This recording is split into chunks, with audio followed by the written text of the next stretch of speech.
Hello, my name is Thomas. Welcome to 中国 Never Dies, the Chinese Culture Podcast. That's right. For 5 years, I've been sharing about British culture on this podcast.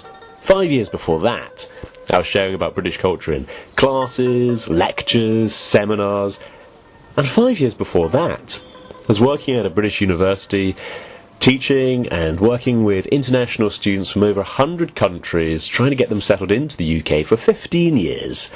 I've been studying and talking and teaching about British culture. So I thought, now I live here. Now I live in a mainly British environment, mainly talking to British people throughout my day. What am I doing? Isn't it time for a change? Now, I lived in China for 6 years.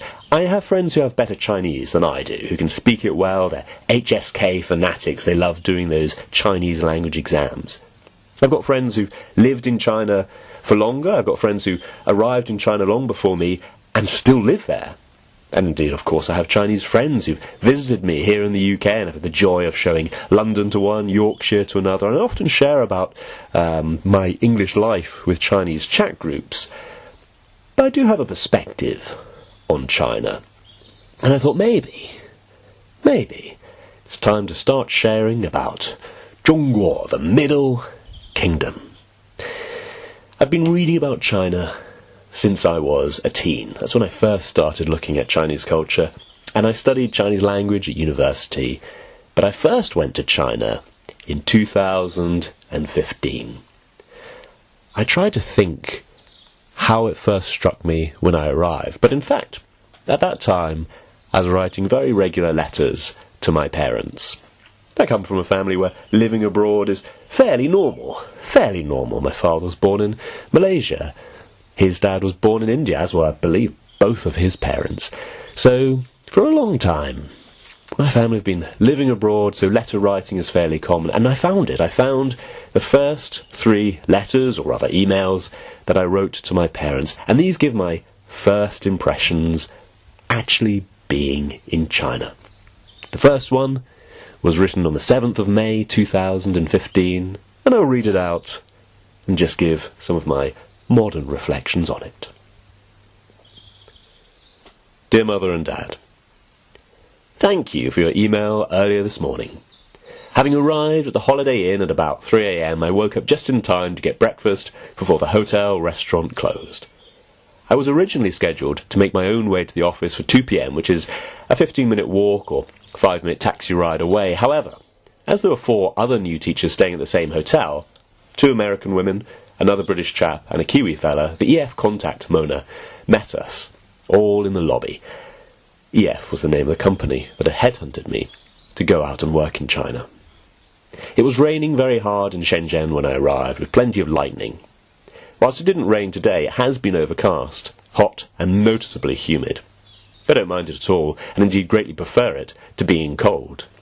I'm wearing my tailored light cotton trousers and blue and white short-sleeve shirt I found in the hotel's ironing room, and feel very comfortable outside.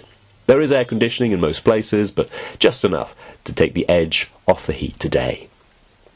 A modern reflection. I'm kind of surprised that, yes, I was wearing tailored clothes. I had those made when I went out to Oman, where my parents were living at the time. Yep, they lived in the Sultanate of Oman for 6 years, so I would fly out, and that's where I got some of my first tailored clothing. Back to the letter. Mona walked us along to the Diwong Center, a mall complex where EF Shenzhen Administrative Center is located. We spent most of the afternoon opening a bank account and having an official visa photo taken before having all our documents checked by the company. They'll be submitted to the local authorities within the next week or 2. Alone of the new intake, I'll be teaching at the Diwong Center. I'll have the full induction to the teaching side of it tomorrow. Arriving here has been a relaxed yet efficient process. The company has operated in China for 3 decades, so the arrival of new teachers is nothing out of the sorts. Tomorrow I'll be given the phone number of estate agents who have proven good in the past, as I'll need to find somewhere this or next weekend for visa purposes. I've been given plenty of advice, including refusing the first few shown, as the agents often show those that are failing to shift first. So, a fun-packed few days ahead. At the end of today's activities, around 5 p.m, Us 5 new teachers took a recommendation from a local EF staff member on a good restaurant and headed out for an early supper. Funnily enough, it was a good Chinese restaurant, serving a pleasant green tea to accompany the meal. I was the only one with 0 East Asian experience, but also the only one who's been to the Gulf at all. That gave us all something to talk about, they being notably struck that I find the traffic here perfectly calm. I put the birthday cards I received almost a month ago on my desk this morning and decorated the mirror with Union Jack bunting.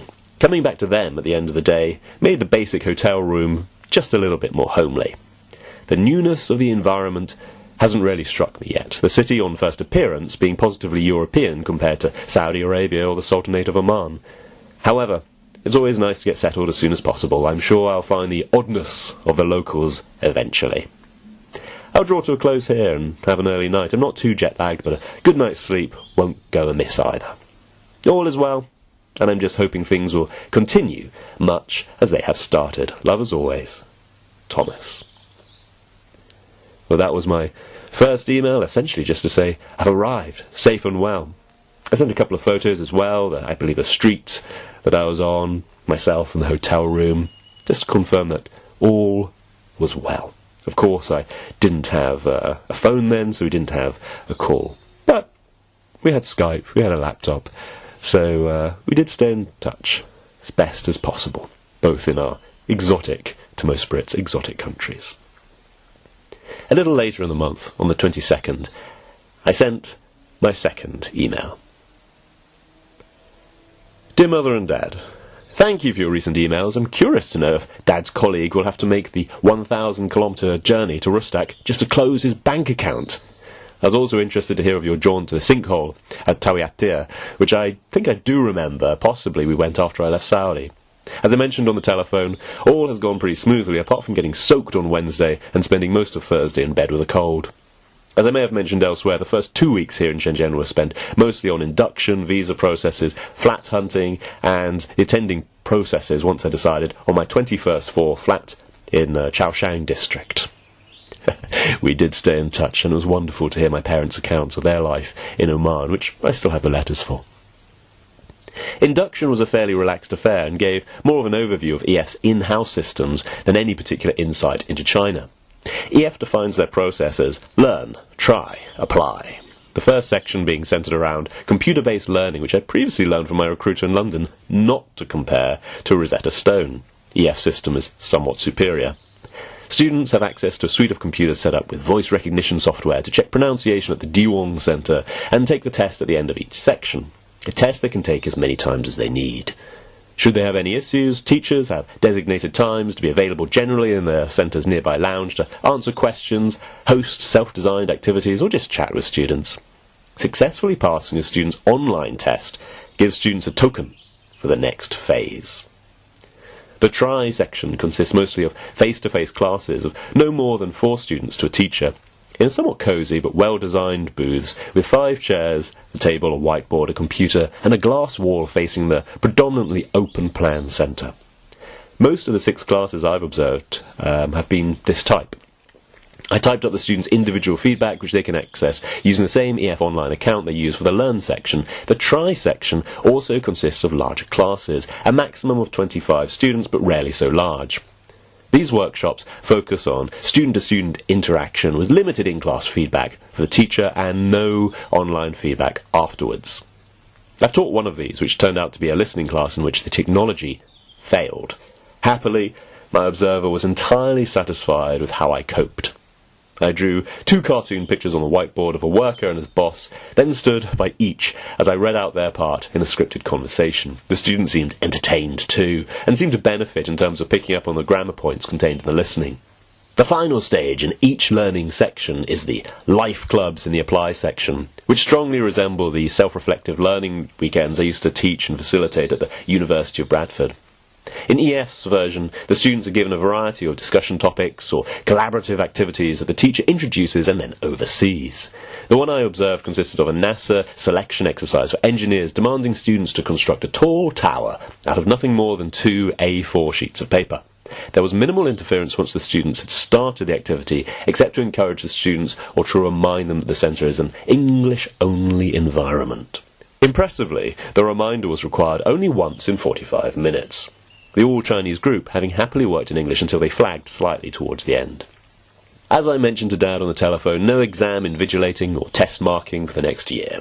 There is time set aside for the teachers to sit in the lounge and chat, and various activities take place that remind me of C101, the language centre at the University of Bradford. Indeed, I mentioned the idea of some kind of joint venture between the University of Bradford's Language Centre and EF in Shenzhen to both Michael Allhouse, the man at the University of Bradford I worked with, and my new supervisor. Both were very interested in the idea of Chinese students in the UK answering questions from Chinese students here currently considering studying abroad. If that is to happen, it would probably be best in July when the pre-sessional course starts there, or September with the main intake at the university, as courses here are on a constant rolling basis. Since all parties are willing, it would certainly be nice if we were able to arrange something. Watch this space, as they say. Thomas's reflection in the year 2025. Well, we were able to do it to a certain extent, but students in China sometimes weren't sure what they wanted to ask students in the UK, and students in the UK were sometimes busy, so we were able to kind of play it by them in China passing messages to me, myself on to my friend Michael passing it to students, and back and forth and back and forth. It was quite an involved project, but it did work out to a certain extent. Back to the letter. Overall, induction went well, both the initial stage that gave an overview of EF and the second stage which was specific to my centre. Only the first section was spent with the 5 other teachers that arrived at the same time as me, most of whom would be teaching children from now on.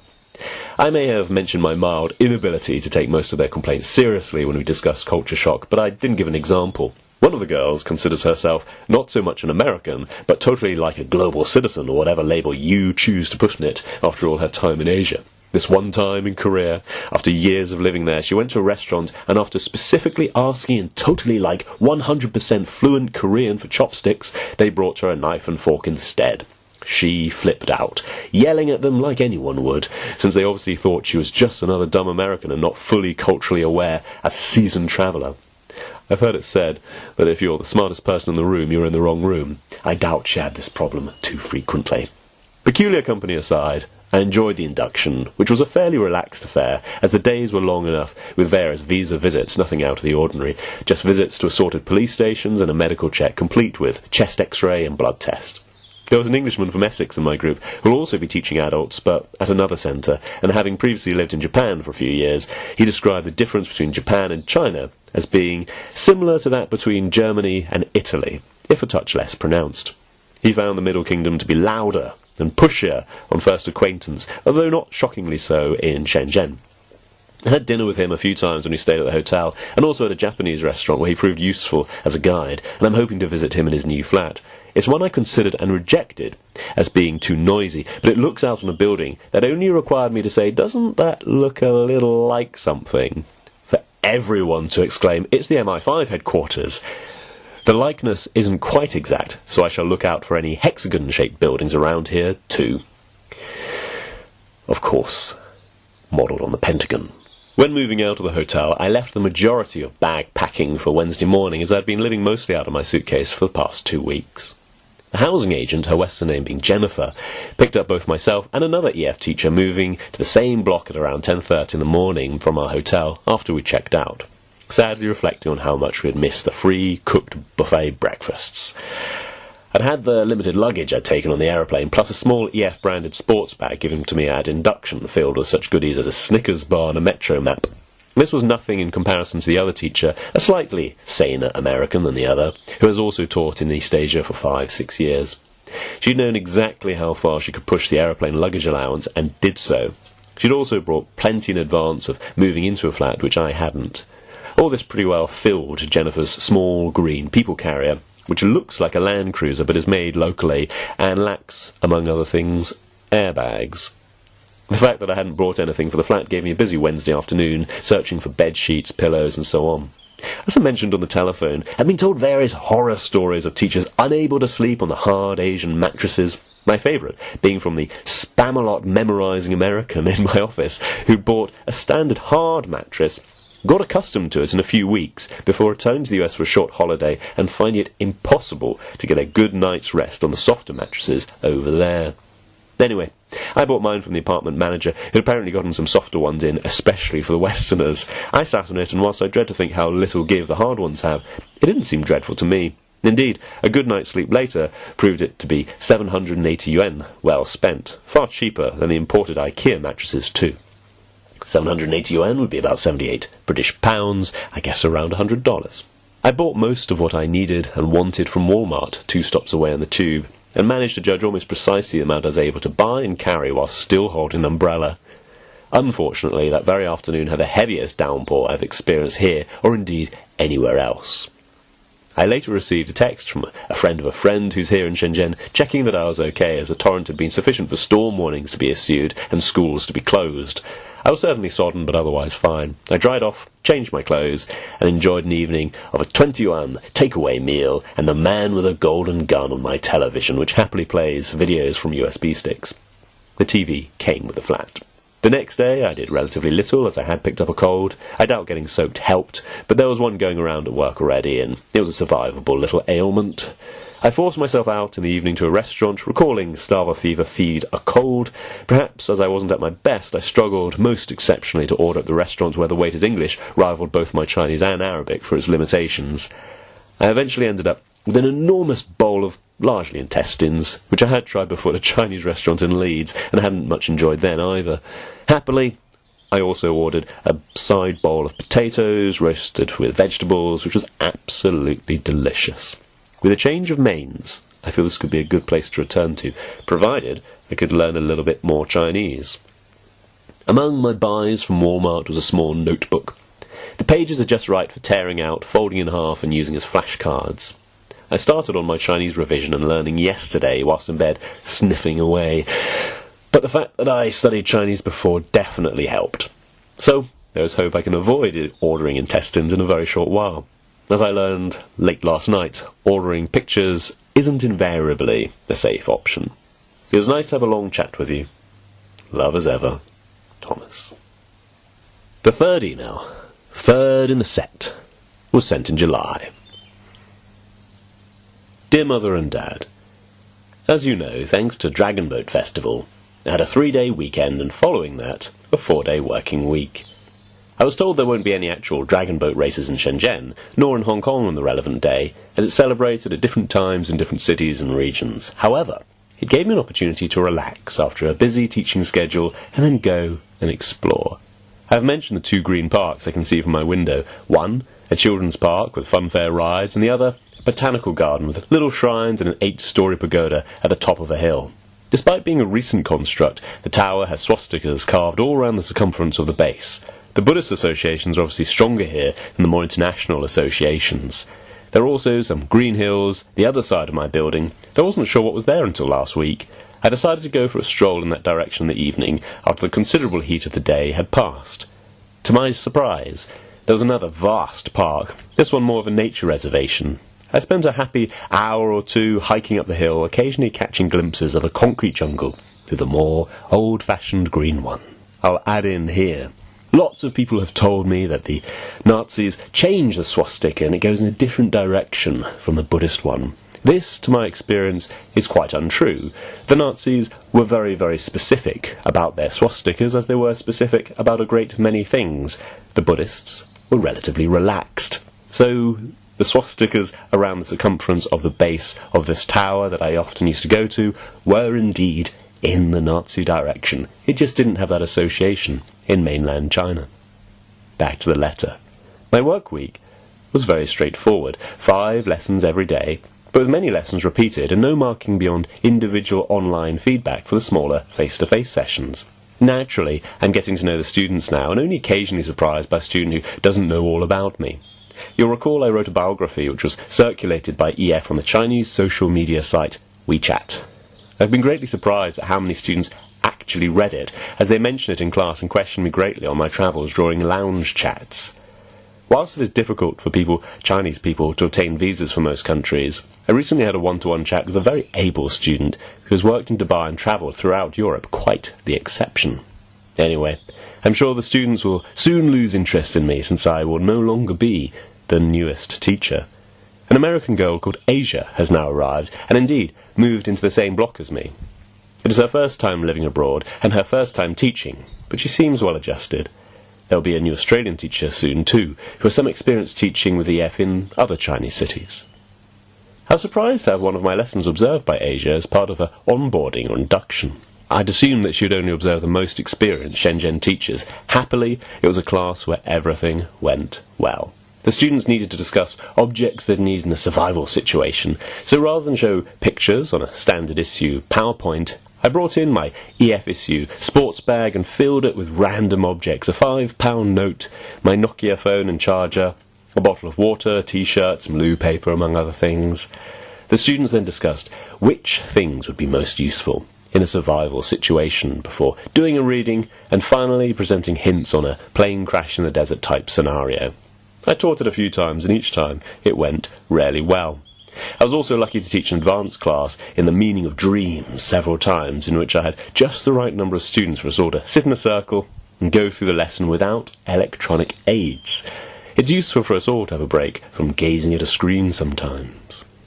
I mentioned on the phone last week that the first 2 days of my long weekend were essentially spent sleeping. I felt a world better for it, having been rather active in the last few months, one way and another. I woke up a little later than intended on the third day, but decided to head out to Hong Kong, if only to see how far I could get. It was approaching 11 o'clock as I left the flat, having had an enormous cooked breakfast to keep me going through what I expected to be a long day. The first section I was confident of. The metro ride from Chaoshang to Futian checkpoint took about the same length of time as my regular commute to work, 45 minutes, though involving one change to take me south towards the border. At the crossing complex, I was accosted by 2 Canadians who were in Shenzhen on business and in a week hadn't found another native speaker who'd talk to them. Having spent a full 7 days talking only to each other and to their Chinese business partners in Chinglish, they were relieved to have the company. As we went through the border, I discovered the nature of their business: novelty underpants. They create artistic designs which look like something a skateboarder or a club-goer with low-slung trousers might wear. Not quite my style, but the chaps proved amusing to chat to on the way through. I was rather surprised at how extensive the checkpoint was, and the underpants artists became more and more inclined to believe that Hong Kong is a separate country. There was the mainland Futian checkpoint with yellow-edged immigration card to fill out. The separate Lok Ma Chau Hong Kong checkpoint, where a separate immigration card was required, and most importantly, in between, a duty-free. I recall Norma Lamont lamenting the lack of a duty-free between England and Scotland in the John Major diaries, so perhaps the Chinese also read them and took the idea to heart. Before crossing, I changed some RMB into Hong Kong dollars. My Chinese UnionPay debit card functioned as expected on the other side, but I wanted a little cash, just in case. The no-man's land between the checkpoints is an enclosed, air-conditioned bridge, with moving walkways and numerous "Do Not Linger in the Checkpoint Area" signs, along with some obligatory security. It somewhat struck me as a green line writ large, as in Cyprus, if not quite Berlin or Korea. Nonetheless, the whole thing was smooth enough, and after buying the Octopus Metro card for Hong Kong, similar to the Shenzhen Tong or the London Oyster, my companions and I were well on our way to the new territories. There was only one line out from the 2 checkpoints, so we necessarily travelled together for a time. We parted when I changed at Tai Wai Station, where the light blue East Rail line intersects with the brown Ma On Shan line. I was quite interested in a station named Chi Kung Temple, and it sounded like there might be something there, quite possibly a temple.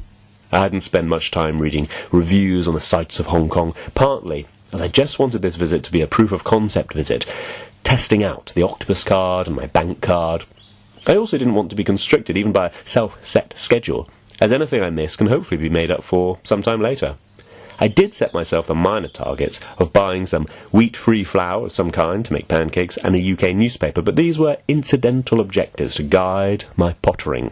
Chi Kung turned out to be a 12th century general, so well thought of by the locals that he became deified, and a large golden statue was created where the faithful pray for good luck and miracles, reputedly granted when warding off floods and plagues. You'll recall Voltaire's claim that the English kill an admiral from time to time in order to encourage the others. As ever, it seems the Chinese are trying in the opposite direction for the same objective. The temple had a collection of lovely whirligigs and was mainly populated by people wafting incense sticks and occasionally banging big drums, as numerous depictions of oriental temples suggested it would be. I didn't stay long. After the temple, I headed down to a place called East Shimsha, which the railway map informed me was the stop for Avenue of the Stars in Kowloon, similar to Hollywood's Walk of Fame. Not being an aficionado of Hong Kong cinema, I had no idea who these celebrities were. However, that didn't matter at all. The main attraction is a truly spectacular view of Hong Kong Island from the waterfront. I watched the star ferries crossing to and fro, and couldn't resist a wander over to the ferry terminal, past a distinctly colonial clock tower, to see how damaging to my wallet a trip might be. Happily enough, it was only a couple of dollars, so I had a very, very enjoyable ferry ride, just as I had in Istanbul in 2009 up and down the Golden Horn. Once on the island, I simply walked around the Canary Wharf in the tropics central district of Hong Kong. I enjoyed the walk, despite the heat and humidity, and idly wondered why so many women were camped out on cardboard boxes in the cool places, mostly flattened out like picnic blankets with accompanying picnics. I was most impressed, though, at one group of ladies who constructed a kind of cardboard box fortress, though they didn't look too much like hostile rivals of the others. There were no children around. Anyway, I saw a Marks & Spencer's and predictably found a bag of rye flour and a packet of wheat-free chocolate biscuits. I wasn't wholly sure of the conversion rates, giving me a moment of tension despite my currently healthy account. Shortly after I paid for them with my debit card, I got a text message telling me how much I'd withdrawn in RMB. Happily, less than I thought, but enough to make this a monthly pilgrimage rather than a weekly flog. Anyway, the pancakes I've made since at home have made the purchase worth every cent or jowl. I eventually found a UK newspaper too, the Weekend Financial Times, the only weekend stack where I'm inclined to read most of it. So, today, Thursday, I finished off reading my British newspaper, had a coffee and a wheat-free biscuit, and listened to Radio 4 and Private Eye's latest podcasts. Luxury. By the way, regarding all the ladies with their cardboard picnic blankets, they were Filipinos, I'd later learn.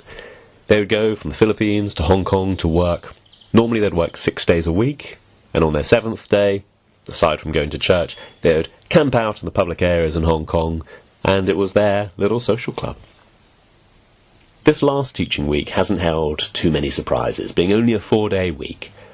I still felt the need for a lie-in in the morning, but there's nothing that needs doing which can't wait until the cool of the evening.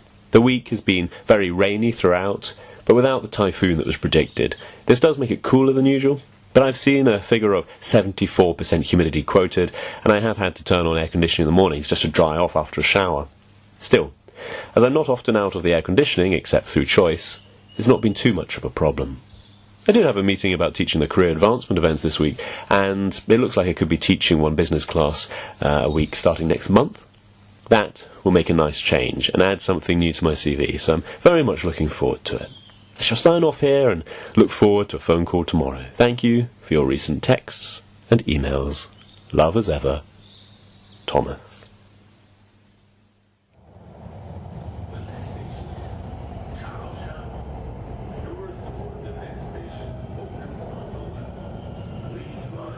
The sound of my commute, recorded at the time. Yes, there were announcements in English as well as Chinese.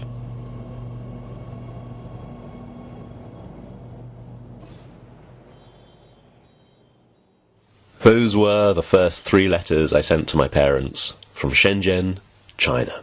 This next letter, and I'll just read out one more, I think would be of interest to many people, and it was sent in September of 2015. Dear Mother and Dad, it's been a long time since I wrote. Probably the most striking thing I've done is visit the former Portuguese colony of Macau, best known for the casinos forbidden on the mainland. Previously, when I visited Hong Kong, I did a fair amount of research beforehand, which proved largely superfluous, as the city has, to me, a very logical layout, and so the best plan has simply been to stumble across interesting sites as I make my way around. The prevalence of English there certainly helped. For Macau, I'd first decided not to go there until my Sony camera was fixed, as I felt I'd only go there a few times, and I'd like a decent record of my trip. So this caused a delay of a weekend or two as I asked around where I might get it fixed. In fact, After following a teacher's instructions and finding Shenzhen's great electronics camera souk, I discovered they couldn't fix it anywhere there.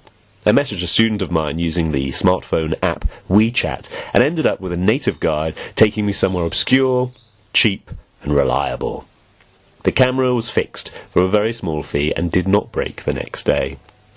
After that issue worked itself out, I really became convinced again that simply heading in the right direction, problem-solving as I went, was the way forward for China. I'd received mixed advice about Macau. Most people said it was small and there was little to do or see apart from the casinos. However, one New Zealander suggested leaving the house at 6:45 a.m, taking the first ferry from Shekou Port in Shenzhen at 7:45 and spending the whole day there. I liked this idea, but woke up later than intended. I thought about delaying further until a weekend when I might be less tired and get up at 6 a.m, but decided to go anyway. That way, I'd get the first visit over and done with, so I could at least form my own idea about Macau. I arrived almost in time for the 11 a.m. ferry, and would have caught it but for the fact that you could only pay for a ticket by cash. I never had more than a few hundred yuan in my wallet. The price of a return ticket was 340 yuan, so about £34. Of course, there was an ATM somewhere in the ferry port, and following the Turkish proverb, Sora Sora Baghdad bulunur, ask enough people and you can find Baghdad, I did eventually find it. By that point, I'd missed the 10:30 a.m. ferry, and took the 12:15, which did at least give me time to convert 200 yuan into 240 Macau Bataka. I knew that Hong Kong dollars and yuan would be accepted in shops, although with local currency given as change, so I felt making all transactions in the local currency would simplify matters and make it easier for the foreigner to count his change. After that, it was simply a long queue at a less than modern but entirely functional ferry terminal for passport control. I now have another stamp. And customs before crossing the gangplank onto the hydrofoil. My ticket had a seat number, G34, and along with some other Laowai foreigners, I spent a good 3 seconds searching for seat numbers before realising they were all unsigned, and that with a dozen people and 100 seats, we could all sit wherever we pleased. I was interested to note that the usual collection of safety signs were all trilingual. The trip took just over an hour in smooth conditions, one varying 2 on the Douglas C scale, should you wish to know. I did ask the crew if I could go onto the deck to take photos, quickly joined by European, perhaps Portuguese, with the same request plus the additional wish to smoke, and we were both informed it would cost us 300 yuan. The big grins happily informed us of how unofficial this was, and both the other man and I felt that the view from inside, with large if dirty tinted windows, was survivable. I then had the joy of listening to him argue over how much a cup of coffee was at the onboard bar, and felt that taking an enormous bottle of water, crisps and an apple had been wise, and even after starting the day with an English breakfast. Baked beans cooked with onion, bacon cooked with tomato and mushrooms, and German rye bread bought from an import supermarket cooked with eggs, washed down with Twining's breakfast tea and some orange juice pressed the previous night and refrigerated. I'll just quickly add here, cooking the baked beans with onion upset a lot of English people who, at that point, I was already teaching English culture classes, and I've been doing that for years and years before at the university. So a lot of them were upset at the onion being included with an English breakfast. It is more of a Turkish thing to have onion in various dishes. I just like it. Back to the letter. There are 3 areas of Macau Special Administrative Region. Macau Peninsula to the north, joined to Canton by a very small strip of land. Taipa Island below, linked by 3 long bridges, and Coloane, which was originally an island separated to Taipa to the south, but has now been joined through landfill. We arrived at Taipa Ferry Terminal, which is alongside Macau International Airport, and just as we came in, a plane took off alongside us, ascending over the Pearl River Delta. After receiving my free SAR visa, I queued where everyone else did and hopped onto the free coach to the Venetian Casino, on the extraordinary south coast of Macau proper. Having never been to Las Vegas, I shall assume it's pretty much the same thing, even down to the construction of another Eiffel Tower. A friend of mine had visited Venice a few days earlier, so I'd been treated to a few choice photos. It was therefore irresistible to send back a few of the canals. The boats were moored under an ornate bridge, presumably awaiting a show, and a copy-paste of the Campanile de San Marco. The spectacle of the buildings particularly encouraged me never to gamble, since presumably it's the punters' losses that pay for all those lights to stay on. After a good wander through a shopping mall that wouldn't be too out of place in the Gulf, I asked around for a taxi and was given directions by a lady that didn't sound like English, Portuguese or Mandarin. Despite this being Canton Province, now Guangdong, the majority of Shenzhen's 14 million people come from all over China, so tend to speak very standardized Mandarin. However, in the SARs it can be very different, so Cantonese seemed likely, as we discussed on the phone. In any case, her hand gestures were very easy to interpret, and I soon found a taxi rank. I picked up a collection of tourist leaflets and felt the best thing to do was go to the old ruined church in the centre of Macau and slowly make my way back along the coast and then the ferry terminal. I hopped into a taxi and asked the man how much it would cost to go to St. Paul's Church, showing the leaflet. He shrugged and tapped the meter. 105 Macau Pataka later, I found the famous site that appears on the 20 Macau Pataka note. I felt it expensive, but it had been a long drive, passing from the casino area, down Avenida Dr. Sun Yat-sen, named after Chairman Mao's old enemy, then up through the densely inhabited areas with a kind of run-down, shabby charm the Mediterranean usually specialises in. After that, we entered a recognisably touristic area, with old ruins, museums, and crowds wielding selfie sticks with extraordinary, and apparently blissful, lack of situational awareness. Did you read that more people have now been killed this year taking selfies than by sharks? This includes 2 Russians who took a selfie with a grenade after taking the pin out. Only the phone survived as evidence. I'd already found the Marks and Spencers in the Venetian Mall area, so I sat on a wall, admired the gorgeous ruins of a church founded in 1602, and enjoyed a licorice bootlace. After that, I simply wandered the historic area, which is filled with churches and local delicatessens. This included cured meats, the free samples of which I studiously avoided, and mung bean biscuits, which I bought for my office. They are delicious, although a little cloying unless they are very small. The crowds were of Chinese proportions, despite it being Friday afternoon, so I felt lucky not to have to visit on a Saturday, Sunday, or national holiday. So, after praying in a church for the first time since coming to China, I started to slowly make my way towards the coast.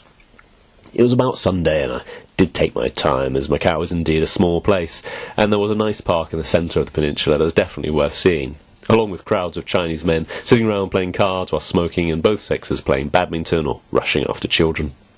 After a very long walk, I found a main road with a long series of bus stops, and so I stopped to consult my tourist map.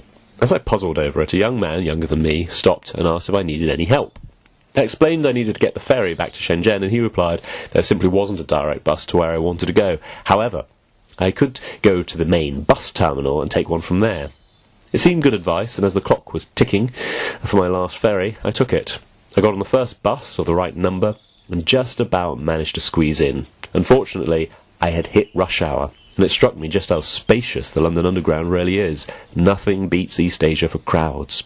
I'm just relieved that being as comparatively tall as I am, I don't have to press my face against anyone, unlike the majority. The main bus terminal turned out to be the walkover checkpoint for the mainland. It is possible to take a bus from Shenzhen to Macau, but it takes several hours. There I found no useful signs and no useful people. However, I did end up on a bus to a ferry terminal, but found the terminal strikingly more modern than the one I'd arrived at. Naturally, it was the wrong one, and time really was running out at this point to get back to Shenzhen, and I was working the next day. As I walked out of the modern ferry terminal, I was accosted by a taxi driver, offering to take me over the long bridge to Taipa for just 300 pataka. I laughed and walked off, which immediately reduced the price to 200 pataka. Interestingly enough, the metered taxi I took priced it at 60 pataka, and I arrived just in time to speed through customs and board the last hydrofoil of the night, leaving at 8:30 p.m. I still have a fair bit of cash left over, which cannot be spent on the mainland. I can convert it, but I feel I'll make the trip over the water again. The final few hours were a bit stressed, especially as the city is less organised and has far less English speakers than Hong Kong. In Shenzhen, I exist largely between my flat and the office, except when exploring at weekends using the metro, which is simple enough without knowing the language.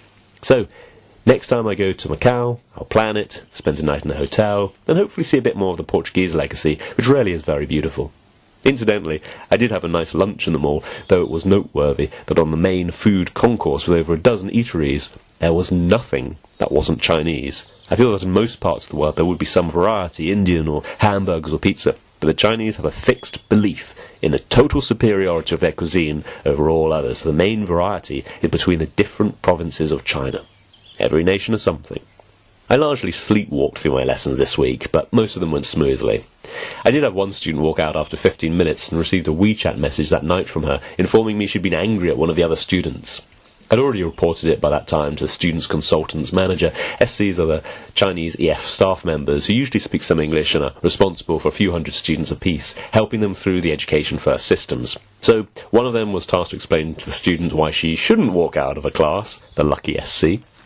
In another case, I asked a student if he'd mind sitting next to another student rather than sitting all the way at the back by himself, as most of the workshop would consist of pair work. I received a very abrupt no. Upon talking to him later, I discovered he was unhappy with EF systems and wants a refund. Again, I emailed the SC manager, CCing all the teachers into the email, so discovering he'd walked out of previous classes and even fallen asleep in one that he refused to participate in. After 4 months of being here, it seems all the problems students are surfacing this week. I wondered if it was my tiredness or simply the cycle of the new job, settling in, discovering problems, but other teachers universally agreed there's something afoot this week. Either something's been put in the water or the full moon is up. Overall, though, last week was a good working week, and I spent the last couple of days just relaxing. I went to the Book City yesterday, as they sell English language National Geographics, second-hand copies going fairly cheap, with a free copy of the Shenzhen Daily newspaper too. The Chinese newspapers are the reverse of Western ones, page after page of business, with a politics section somewhere in there. It seems genuinely to reflect the students' world outlook. They all know the top CEOs in China, but not many of the politicians. It appears to be the government's job to create policies that businessmen can take advantage of somehow. Otherwise, rampant disinterest in, and mild amusement of, officials reign supreme. I hope all is well. Back in the Turkish Republic of Northern Cyprus, love as ever, Thomas. Yes, by this fourth email, my parents were visiting what I feel I must refer to as back home.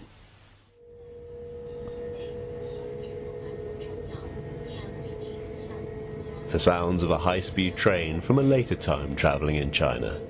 No English on these announcements.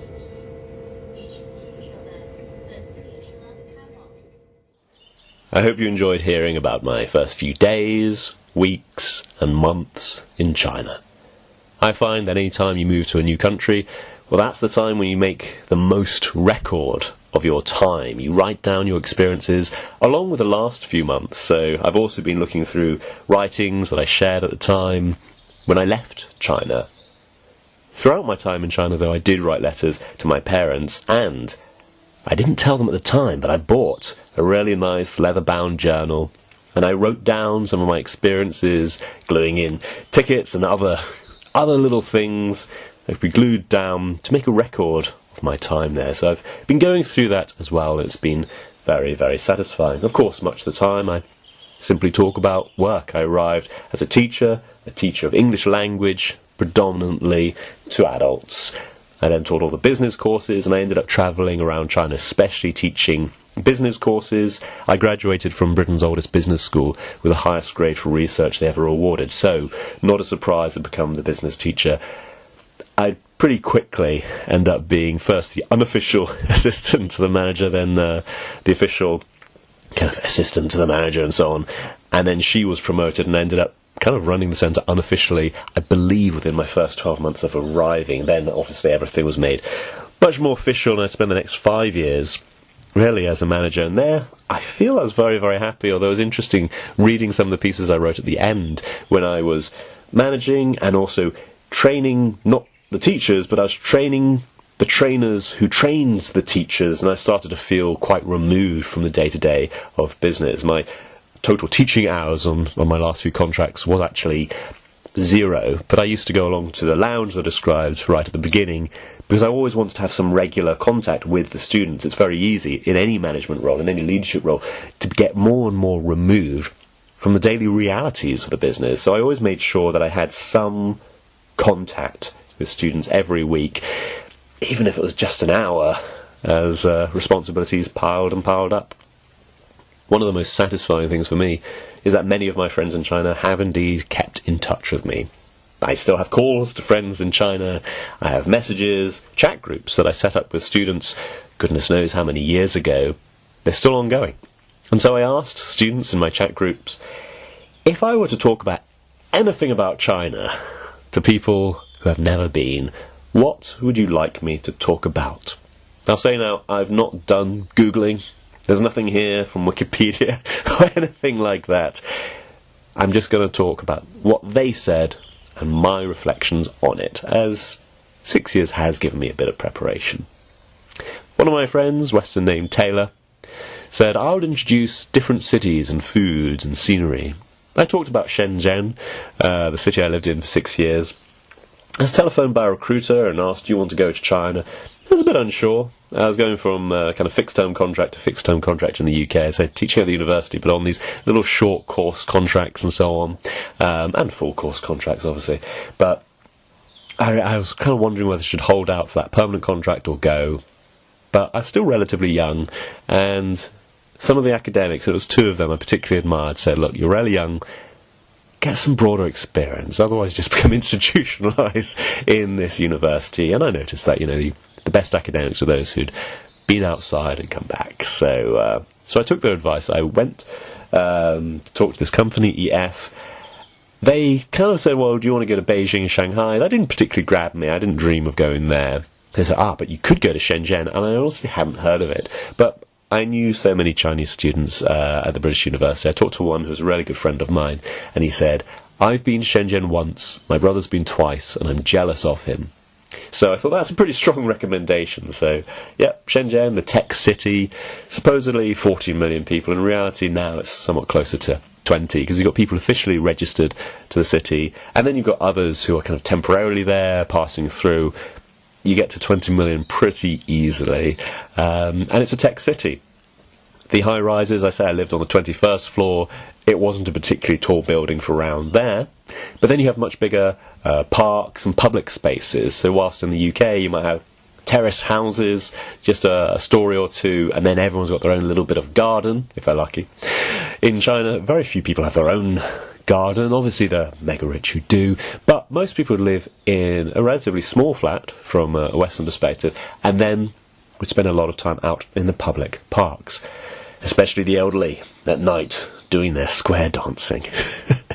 Guangzhou was a city close by. In contrast to Shenzhen, it has a very long history. I believe a friend of mine, Alex Lamas, has also been there because it's got a great martial arts history.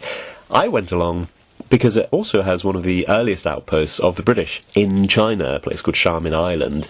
And before I had a smartphone, I printed off a 19th century map of Xiamen Island. I took a modern guidebook so that I could get to the island. It's very, very small. It's only a number of tennis courts. So it has a tennis court, but the island isn't much bigger. Just big enough to have a few trading outposts for the British and for the French. So I used this 19th century map to walk around, and it was really, really interesting how closely it matched, along with a number of kind of genuinely ancient Chinese things.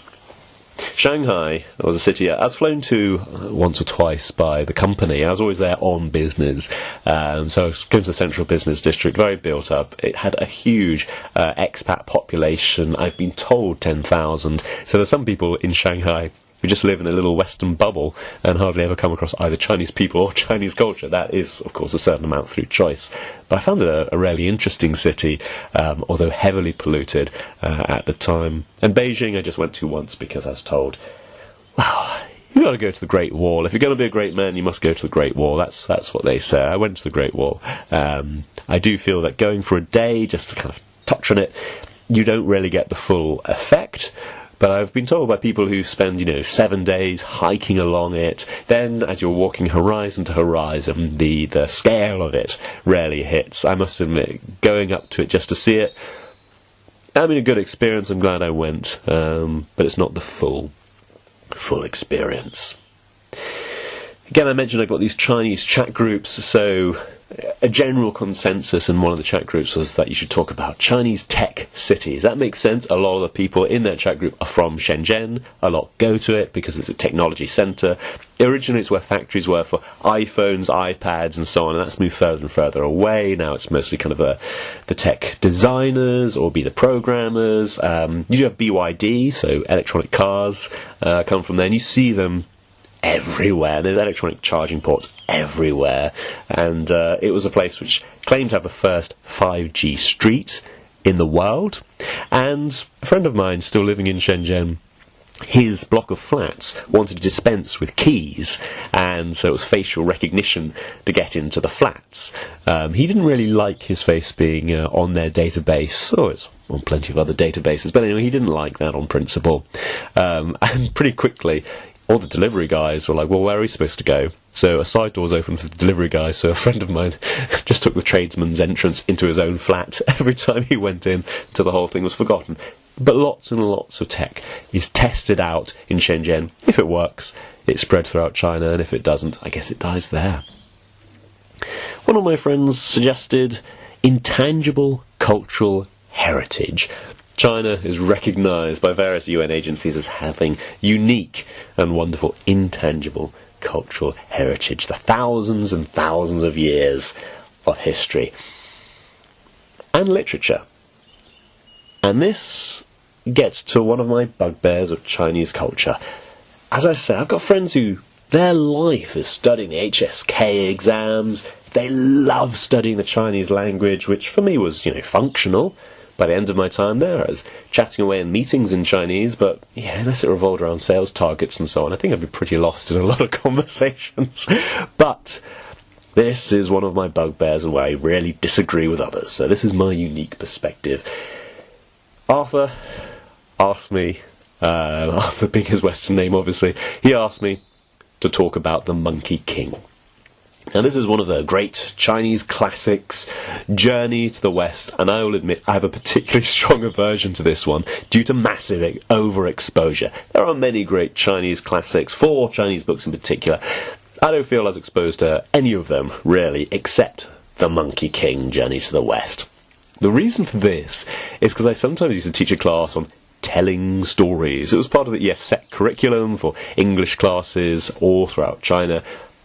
This particular class, and it's a set curriculum, many of the teachers struggled with. They said it was the most difficult class to teach, some because of the overload of complex grammar, some because of the difficult vocabulary, some because of the challenging tasks in it. So if I'm expecting them to do it, I will do it. Demonstrate I'm willing to. They can observe me, and we can work through the issues together and talk about it. And I think, as I mentioned in one of my earlier letters, it's 5 times a day. Okay, every 6 weeks it goes round on this cycle, so I became very, very familiar with this class, which so many teachers struggled with. So, as I say, if it's really tough, if you really struggle, I'll do it, watch me, and then I expect you to do it.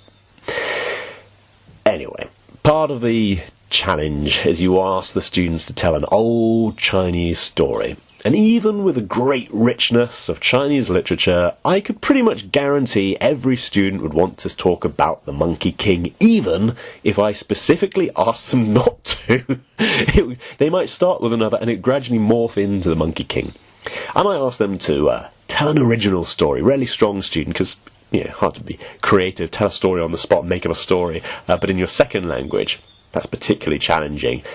If I asked them to create an original story, I could guarantee it would be pretty much the Monkey King. And on a few occasions, I asked them, tell a story from your own life. This wasn't necessarily the best thing to do because it didn't necessarily get to the vocabulary or the grammar. And lots of students really didn't like talking about their personal matters. But miraculously, telling a story from their own life, it would somehow turn into the Monkey King. Now, I will say here, I've never watched the TV show, I've never watched the movie, I have not read The Monkey King, but I know this story absolutely from heart. Shall I tell it now? No. Basically, because I've been overloaded. If you want to, you can go out, and there's a 1980s TV show, which definitely the generation of men and women as teaching absolutely love this. There's also the succession of others, often starring the same actor, and later on his son. There's loads of different cartoons of it, movies of it, and so on. And there's loads of different interpretations of it. So Arthur asked me, would you like to talk about Journey to the West? On this rare occasion, I will refuse a request. I've talked about it enough. I'm not going to retell it. You can find it online. If I was very, very lucky, then I might get Hou Yi. So Hou Yi shoots the sun, a legendary archer, saving humanity by shooting down 9 of 10 scorching suns, restoring balance to the world. It's a myth that emphasises sacrifice and the triumph of order over chaos. It also emphasises the importance of parents and looking after your parents. This is my favourite primarily because it's not the Monkey King. I find it hit and miss. There's a specific class of students who are asked to tell me this story.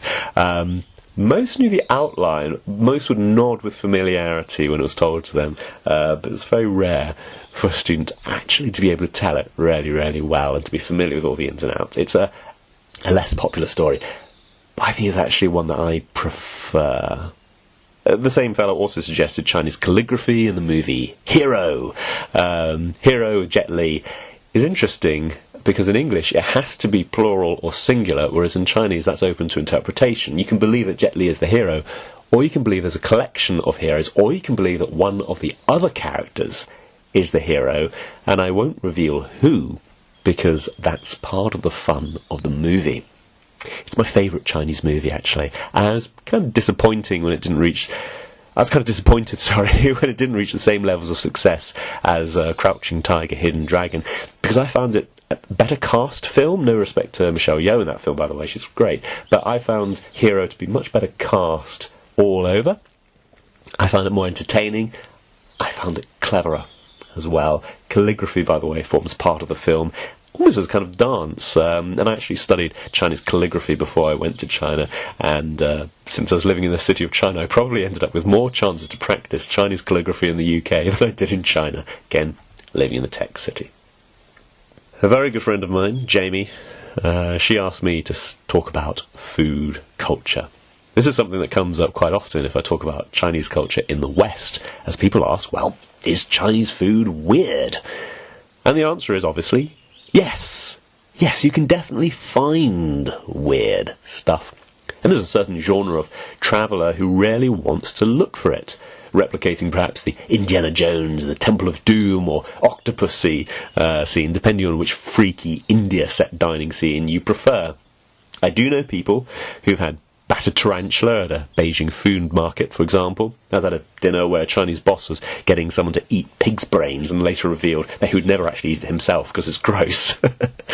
I knew someone who claimed that his friend ate 3 squeak mice, a baby mice dish. So they squeak once when you pick them up, once when you put them in your mouth, and once when you swallow them. Someone said, "Is that real? Why would you do that?" And he replied, "Yeah, the friend is me. He claimed it was a delicacy of his hometown, but we didn't have anyone else from that hometown. We didn't find out whether this is actually true or not. I did know a girl from Yulin, which is famous for the Yulin dog eating festival. Now, she didn't find anything wrong with it in terms of eating dogs, but she thought the idea of a meat festival generally was just weird. Again, she ate meat, but a festival of meat is really, really odd. So why do you have all these things? Well, partly because China has a population of well over 1 billion people, or whichever number of the population you happen to believe. There are questions over this. But on such a massive scale, there's bound to be some kind of oddity somewhere. Some Chinese people would tell me, well, it's because mass starvation is in pretty recent memory. You had to eat whatever, right? So in the 1960s, maybe you're Beatles and James Bond in the West, but in China, it's Mao and the famine.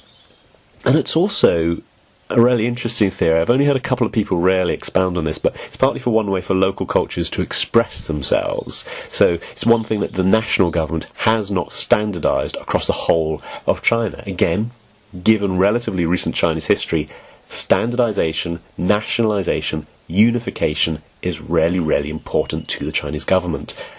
But this is one thing that they haven't standardised, so it's one way in which people can express themselves and their local culture. Which may be why whenever I ask a Chinese person, what can I do in Guangzhou, what can I do in Zhuhai, what can I do in Guilin, they'll always tell me, eat the local, delicious local food. That's their only reason to travel. Obviously I'm going to eat when I travel. I eat 3 times a day, but that will always be their main reason to travel. Go there and eat the noodles there. It's so different from the town next to it.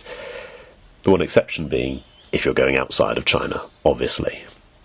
A friend of mine called Linda asked me to talk about Chinese festivals, origins, customs, activities, and foods. I would, but my friend Kane has a really, really good YouTube channel which talks about Chinese folk religions, and I'm going to link that in the bio. I will say that many of these folk festivals are a mystery not only to non-Chinese but to many, many Chinese people too. Again, Shenzhen was an unusual city because it's a fairly recent growth. There's people who come from all over China, so in my classes, when I was teaching them, you might have 4 students all from a different province of China. So you might ask them about a festival. They'll completely disagree on what the festivals are. Obviously, if you travel to China, you go to another city, one more settled, then people will be relatively straight about what the festivals are, why they have them, and so on. Again, Shenzhen's the tech city, so it's people interested in tech and kind of future stuff will go there, rather than people interested in traditions. Those interested in traditional Chinese culture exist in Shenzhen, but they tend to be outliers. It's unusual, exceptional to come across them. But any Chinese city you go to, again, it's on such a scale that it's the culture of that city, not the culture of China necessarily. Which kind of feeds into the next one. A friend of mine, Peter, said maybe you could talk about art or language. And yeah, Chinese has a huge, huge variety of variations and just different languages. Mainly when we say Chinese, we talk about Mandarin Chinese, the official government language. But of course in the UK, we've got much stronger connection to Hong Kong, Canton City, so Cantonese is actually relatively common here. On the west coast of America, of course, Shanghai has a particular connection.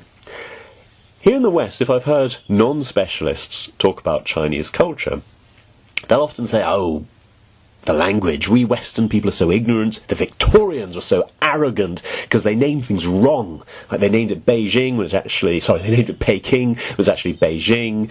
But in reality, which name you use is a reflection of who's in power in China. Again, these days, China's centralised, and the centralised power demands linguistic conformity. So a wide range of languages are dismissed as dialects or local languages.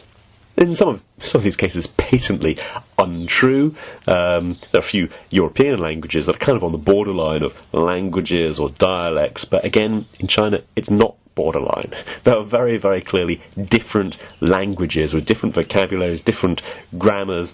I remember going a very short distance outside of Shenzhen, relatively late in my time there, and I went to a relatively small, just a couple of million people in this small, small village, where they needed a translator at a restaurant to come along and translate from Mandarin Chinese into their local language, and it wasn't Cantonese, it was a language I had not encountered in my time there, because, again, there's a few million people there, but they're mostly settled. They didn't travel to Shenzhen very much. I found it really interesting. One person asked me to talk about Chinese New Year culture. That's a friend of mine called Lily. Shenzhen, when I first went to China, became a ghost town. Again, because it was a city mostly lived in by people who were not from there. At Chinese New Year, you have the largest movement of people anywhere in the world as people go from the major cities to their home towns. And Shenzhen became something of a ghost town. On my walk to work, I would cross over a couple of roads that were each, I believe, 6 lanes of traffic going each way. Chinese New Year, I could happily walk across them. They became ghost towns, and lots of shops and businesses who just closed down for a week or two. I do know a Westerner who was tricked.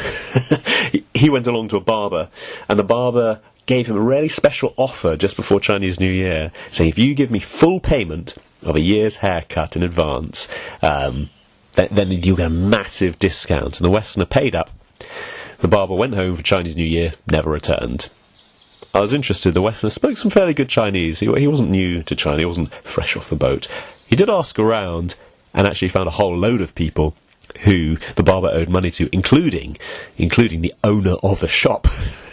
The landlord was trying to hunt him down. And of course, the barber had given out his social media details and all of that, all of which were closed down. He threw away his phone and went back home with as much cash as he needed. China at this time, by the way, was booming.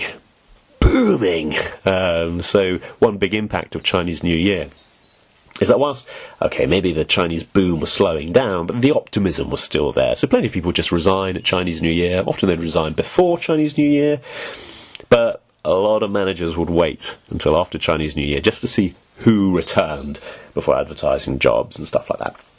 So it was a big time of change, new animal year, new job, potentially in a completely unrelated field, which I found really interesting.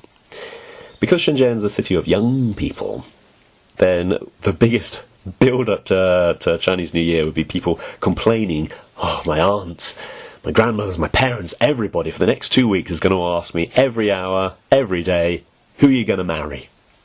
When are you going to marry? If you're married, when are you going to have children? All this stuff. It would be endless arguments over that. And so a girl I knew got a hoodie which said in Chinese, who am I going to marry? None of your business. Well, China had a great business culture at that time, I believe still now. But one of the more interesting businesses was a rent-a-boyfriend. Rent-a-boyfriend business. Again, the pressure is particularly on girls. When are you going to get married? So, there were brokers who would have a man who would pretend to be your boyfriend, and you can take him home for Chinese New Year, introduce him to the family. Oh, if it doesn't work out, that's okay. But you've got the heat off you when you go back home. So there was a rent-a-boyfriend business, and foreigners at that time could command a bit of a price if they spoke Chinese. So I knew a guy who spoke really, really good Chinese. He was particularly foreign, blonde and blue-eyed. So we're all wondering, how much of a fee could he command? Because he also was a pretty good-looking guy. He wasn't comfortable with this and was like, well, maybe I could do rent-a-friend.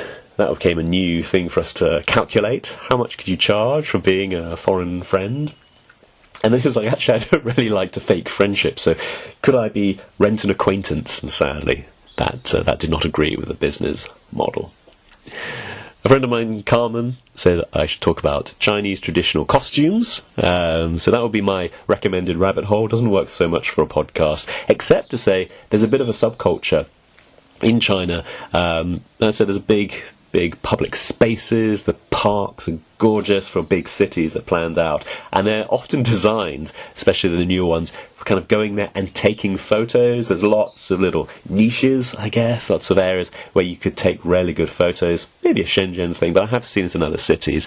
And lots of people on the weekend, again, young people, will dress up in the costumes that you'll see in Chinese historical dramas. They'll go there, often have a friend who's into photography, and they'll take these gorgeous pictures of themselves in their costumes, in these gorgeous places, walking along.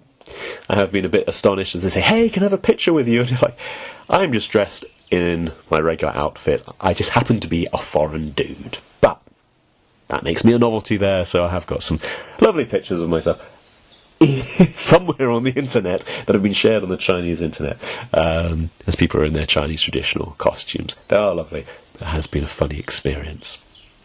I think I'll finish here. I hope you've enjoyed that personal journey. Again, my journey into China. It was a time that changed my life, especially because I met my wife there, who's American. Yeah, I'll admit, I'm not actually going to stop doing British culture. If you notice when this was released, this is my April the 1st episode, so April Fools. I hope you enjoyed this one. I hope you enjoyed all the content, and I will enjoy sharing more about British culture, but perhaps in future I'll also do a few Englishman Abroad episodes. Let me know what you think. You can contact me on Instagram at Fleming Never Dies. You can email me albionneverdies@gmail.com. That's the name. It's going to stay. Goodbye.